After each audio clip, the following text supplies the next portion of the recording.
mudane madaxweyne halkan waxa kugu diyaara cutub ciidanka ilaalada xeebaha Soomaaliya Somaliland ayaa kugu diyaara iyo 8 kooxood oo doonya ah oo iyana diyaar u ah inay hawl galaan dhaqaaqaan mudane madaxweyne ku soo dhawow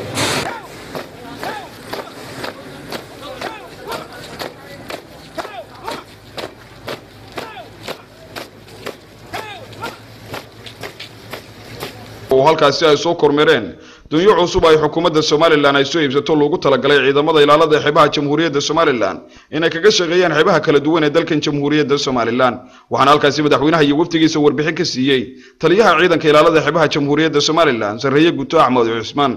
umaynaan haysan waxqabadka dawladda cusub ay kamid yihiin maanta baynu ciidan badeednahay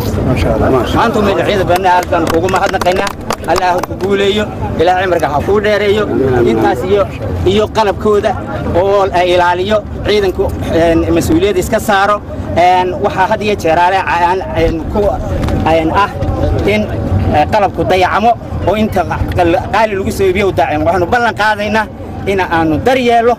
oo ciidanka ka shaqeynayna la daryeelo oo ay sugnaato nabadgelyada badaheenu ay sugnaato